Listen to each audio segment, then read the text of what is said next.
¿Qué tal? Buen día, chicas. Bueno, vamos a seguir trabajando con el mismo tema de la parte de los gráficos. Vamos a ver algunos temitas, los cuales van a tener que integrar a la investigación que ya están realizando. Bueno, el primero de ellos es la dispersión. Es la diferencia que existe entre los valores incluidos dentro de una misma variable. La dispersión también incluye el promedio de dichos valores. Bueno, la dispersión va a ser aquel tema que nos va a llevar a los diferentes datos que nos da como resultado una variable. En este caso, aquí en lo que ustedes pueden mirar en esta tabla, estamos hablando del Producto Interno Bruto, donde las respuestas son 10, que va desde 2.500 creo que 7.000 es el máximo que se pueden ver. Entonces, en ese rango de 2.500 hasta 7.000 viene a ser nuestra dispersión, y la dispersión pues básicamente va a ser la forma en que se van dando los resultados y cómo se va a demostrar. En una parte gráfica ya se mira un poquito mejor, lo vamos a ver más adelante, pero son algunos de los temas que tenemos que tratar. El promedio, como ustedes ya saben, o la media aritmética, es el valor que resulta de la sumatoria de todos los valores incluidos en una misma variable y a la posterior división del resultado por el número de datos incluidos. Se define como la tendencia central de una variable. Por eso se llaman medidas de tendencia central, lo que es el promedio, la mediana, la varianza, la moda. Y el promedio es lo que viene a marcar. Algo muy importante en cuanto al promedio es que el promedio no viene a delimitar realmente lo que sucede. Por ejemplo, si nosotros quisiéramos investigar cuál es el promedio de niños que se tienen por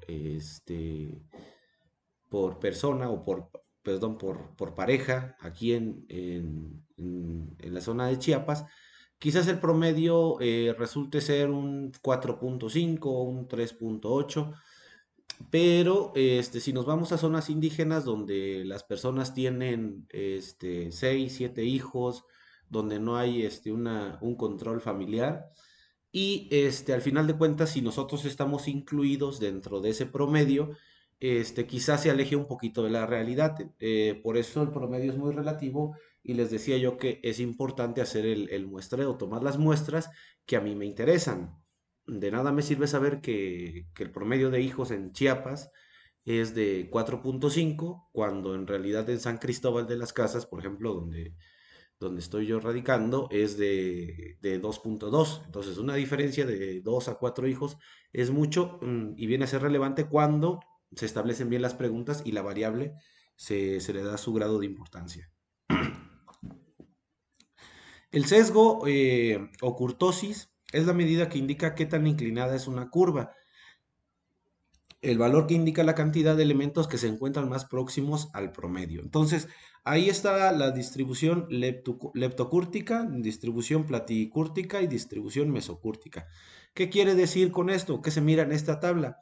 Pues como su nombre lo indica, mm, es la cantidad de elementos que se encuentran más próximos al promedio. Por ejemplo, en la gráfica que miran ustedes ahorita de color rojo, si nosotros ponemos el promedio de calificaciones de los alumnos de la UDS, de la Universidad UDS, y me dice que el promedio es de 8.4, y empiezo a checar los promedios, y de todos los alumnos, sus promedios van de 8 a 8 puntos, a 8.6, 8.7, más o menos son los promedios que tienen todo. Entonces, en esta línea roja, ahí se podría observar que todos los alumnos están en el mismo promedio, es decir, es muy cerrado, el sesgo es muy cortito, sino que no hay tanto. En la línea azul, quizás pueden haber alumnos con 7, muchos alumnos con promedio de 9 o de 10, y ahí se va dando un sesgo un poquito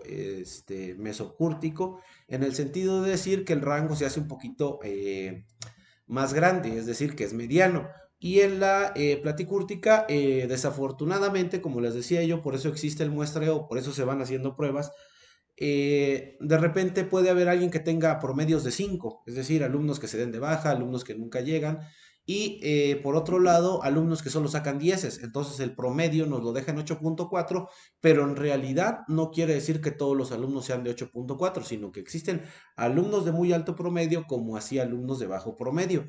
Es ahí en este tipo de gráficas donde nosotros damos cuenta, y lo que les decía yo a ustedes la semana pasada, que mi investigación la tengo que guiar hacia donde yo quiero, es decir, aquellos puntos relevantes que para mí son los que importan.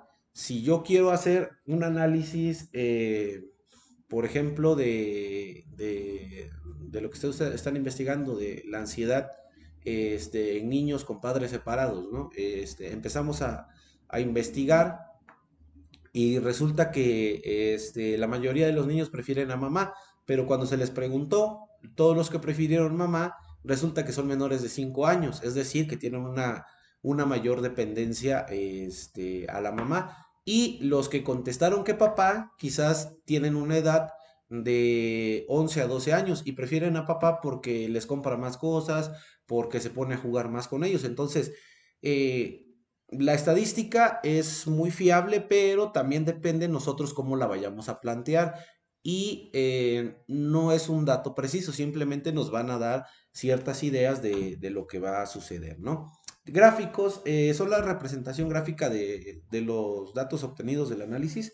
Usualmente son utilizados diferentes tipos, como son los de barras, circulares, lineales, poligonales, entre otros. Entonces, cuando ya nosotros hacemos nuestra tabla de distribución y lo pasamos obviamente a una hoja de papel donde tenemos ya que darle algún sentido, lo más importante es el gráfico y el tipo de gráfico que utilizamos. Es decir, si vamos a utilizar de barras, de pastel, alguno de dispersión o de distribución. Entonces, eso es lo que nos va a dar una idea de qué es lo que tenemos que hacer. Ahorita les voy a poner un ejemplo más o menos para que ustedes vayan viendo.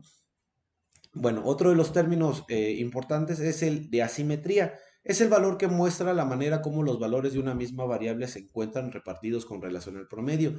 Puede ser negativo, simétrica o positiva. ¿Qué quiere decir con esto? ¿Cuál es la simetría? Bueno, la simetría nos viene a marcar dónde están los promedios de un cierto rango.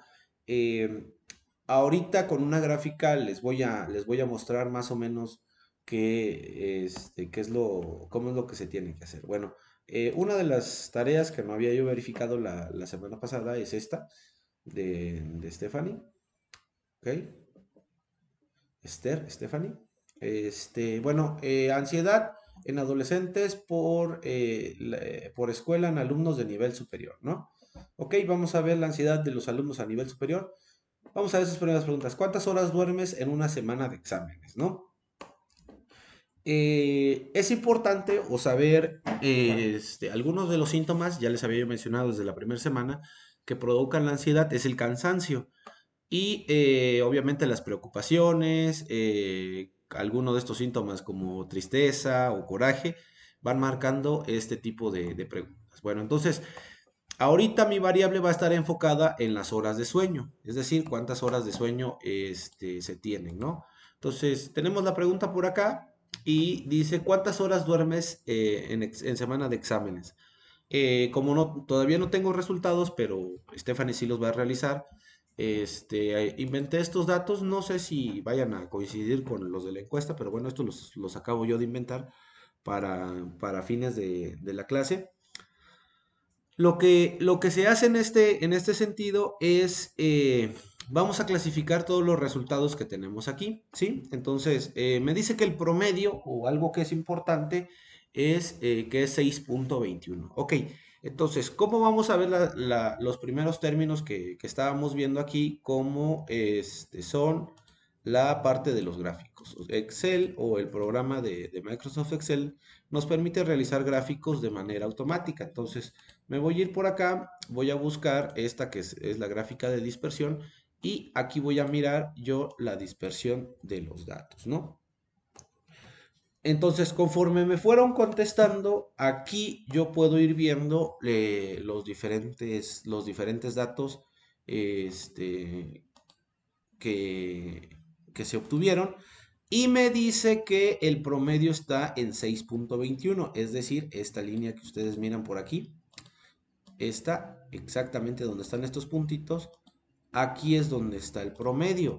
Yo puedo ver o graficar, por ejemplo, aquí donde veo 9 es un punto alto y 5, donde existen muchas personas que, que duermen únicamente 5 horas, entre 6 más o menos.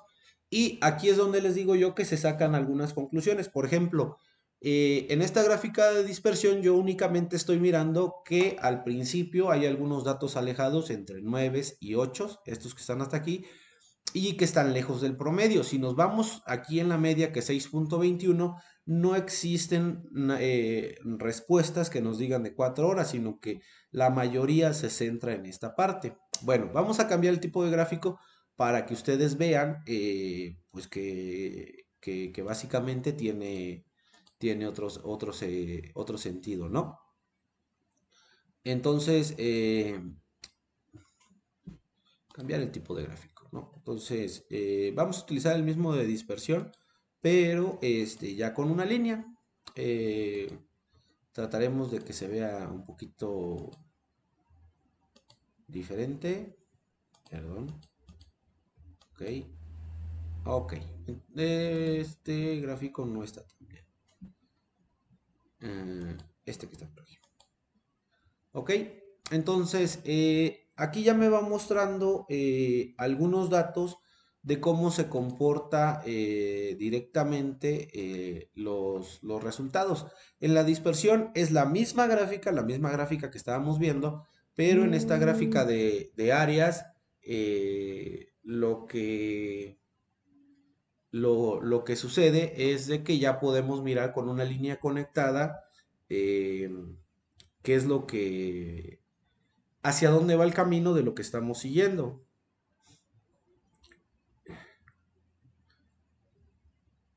Entonces, con este tipo de gráfica yo me puedo dar cuenta de dos cosas.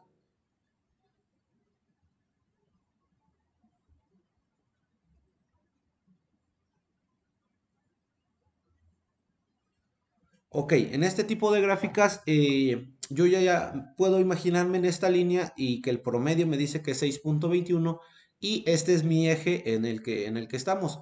¿De qué me puedo dar cuenta aquí? Que básicamente la mayoría de los datos están entre 5 y 7, pero estos datos elevados de 9 y 8 hacen que mi promedio quede en 6.21, lo que debería ser un 5.5 o un 5.6, pero como hay dos, tres personas que me contestaron que si duermen 9 o hasta 8 horas, quizás estas personas de por sí duermen bien, o tendríamos que analizar cómo es que logran dormir tanto y no se preocupan tanto por los exámenes. Quizás hacen acordeón, quizás son genios o quizás no les importa tanto la escuela.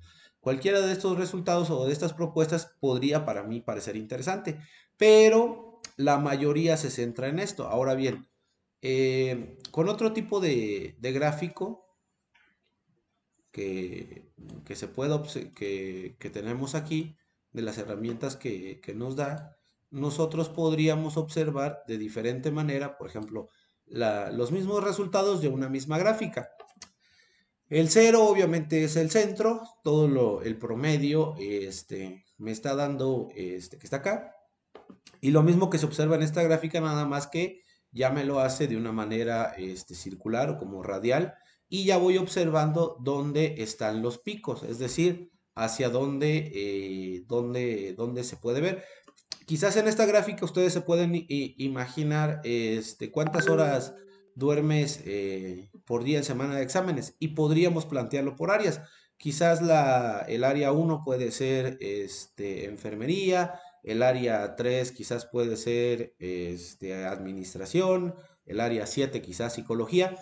Y aquí yo podría ir marcando por áreas o por como yo haya hecho mis preguntas y ir identificando qué áreas o cuáles grupos son los que duermen más horas. Puedo decir, bueno, ¿por qué administración sí duermen casi 8 horas en promedio y psicología duerme menos horas? Entonces ahí es donde yo ya puedo darle un rumbo diferente a lo que es mi investigación y centrarme yo en los datos que quieran a partir de las observaciones que yo voy teniendo de mi gráfica. Otra de las cosas que tiene esto, lo de las gráficas, básicamente es saber interpretarlas y saberlas dar a entender. Es decir, que no solo se trata de poner una gráfica. Se dice que una imagen dice más que 1000 palabras, pero si yo les pongo esta gráfica, así como ustedes están, así como la muestro aquí en esta que tengo de color negro, y le pongo aquí arriba cuántas horas duermes a la semana, pues no me está expresando nada porque yo no estoy queriendo dar a entender nada. Entonces, muchas veces la gráfica tiene que estar aquí acompañada de una descripción de lo que ustedes observaron para que la persona que lo mire pueda estar entendiendo qué es lo que ustedes quisieron dar a entender. Ahora, con la parte de simetría, que es algo también muy relevante, le vamos a cambiar los datos y en lugar de hacer la dispersión de este tipo, es decir, como nos fueron contestando, yo lo puedo ordenar esta gráfica. Vean ustedes cómo cambia o dónde yo puedo mirar la parte de los resultados. Tenemos que mi eje o mi media está entre el 6.21 y yo puedo mirar esto que están arriba del 6.21, 1, 2, 3, 4, 5, 6, 7, 8, 9, 10, 11, 12 datos. Y debajo del 6.21, 1, 2, 3, 4, 5, 6, 7, 8, 9, 10, 11, 12, 13, 14, 15, 16, 17, 18. 18 datos están debajo del promedio, es decir, que la mayoría me está contestando que entre 5 y 6 horas. Por eso les decía yo que a veces el promedio es un poquito engañoso porque aquí la mayoría me está diciendo que está durmiendo entre 5 y 7 horas o 5 y 6 horas, debería estar abajito de las 6 horas, que es lo que les venía yo mencionando aquí en la parte de simetría, que muestra el valor en la manera como los datos de una misma variable se encuentran repartidos con relación al promedio, es decir, se encuentran debajo de el promedio, entonces me dice que es negativa. Si todos se encuentran en la parte, los mismos datos debajo del promedio y tengo 10 datos debajo del promedio y otros 10 datos arriba del promedio, entonces se dice que es simétrica. Y si todos pasan del promedio, entonces me dice que este gráfico o este resultado tienen que ver con una asimetría positiva. ¿Para qué nos sirve esto? Para que nosotros nos demos cuenta, bueno, para que ustedes se den cuenta hacia dónde va su investigación, qué es lo que les interesa de estos datos que están tomando. ¿Realmente hice mi investigación bien? No, bueno, las investigaciones tienen que replantearse las preguntas. Una vez que ya conocen los resultados, tenemos que ir cambiando. Entonces, en esta gráfica ustedes pueden ir viendo cómo se mantiene hasta los 12 hasta el encuestado número 12 y de ahí empieza un incremento hasta llegar a la parte del 9. Sí, bueno, ahora estadística inferencial, que es diferente a lo que es la estadística descriptiva. Es el método de análisis utilizado para hacer inferencias sobre una población, teniendo en cuenta los datos arrojados por la estadística descriptiva sobre un segmento de la misma muestra. Ok, método de análisis utilizado para hacer inferencias. ¿Qué es inferencias? Es cosa que ustedes piensan, es una intuición, es una idea, es realizar una hipótesis sobre algo que ustedes están observando. Dentro de esta estadística inferencial, pruebas de hipótesis. Como su nombre lo indica, consiste en poner a prueba aquello que se concluyó sobre una población a partir de los datos arrojados por muestra. Entonces, ¿cuál es la actividad de esta semana que ustedes van a realizar? Bueno, ya que tienen sus encuestas, ya que realizaron las primeras preguntas, por ejemplo, van a volver a generar 5 nuevas preguntas. ¿Qué quiere decir con esto? Que ustedes, por ejemplo, tenemos esta gráfica que yo la inventé, no son los datos reales, pero voy a imaginar que está haciendo estos datos. Entonces me dice, ¿cuántas horas duermes en semana de exámenes? Quizás no era lo que quería yo saber, entonces yo puedo planear o plantear más bien una nueva encuesta que me dice a qué hora te duermes en semana de exámenes, ¿sí? Y también puedo plantear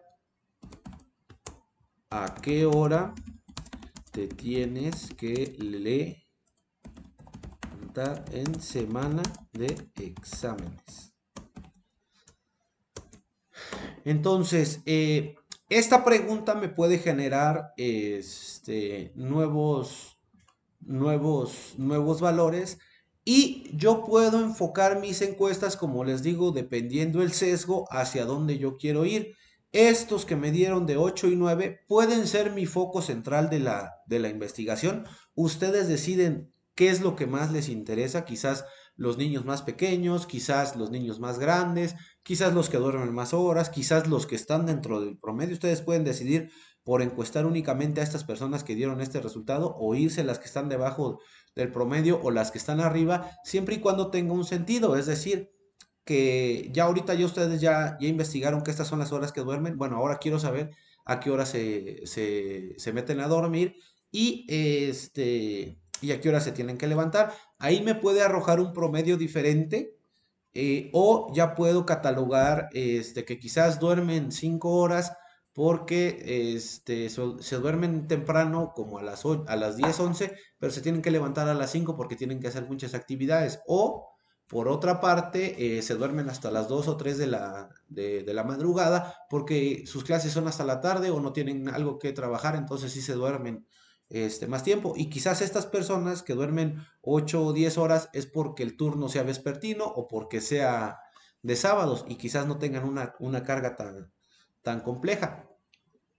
Ahora, ¿qué otras cosas pueden cambiar? Pues ustedes van a mirar, dependiendo de los resultados que estén aquí, que quizás, ¿cuál es el estado de ánimo respecto a la escuela? Feliz, cansado, triste.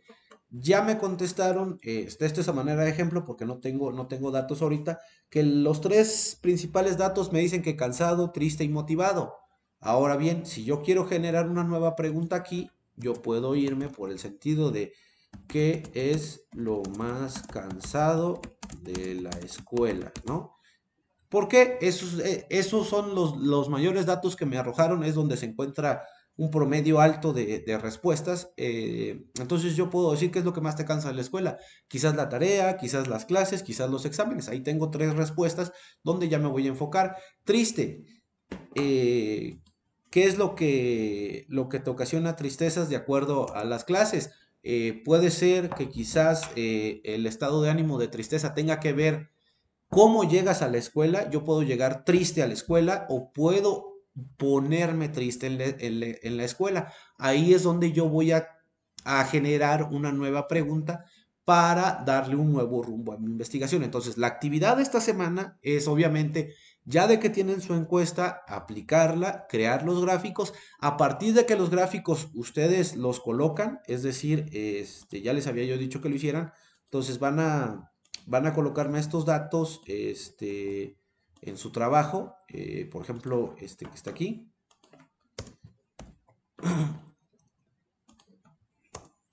¿ok? Me colocan el gráfico y aquí me ponen ustedes una conclusión, ¿no?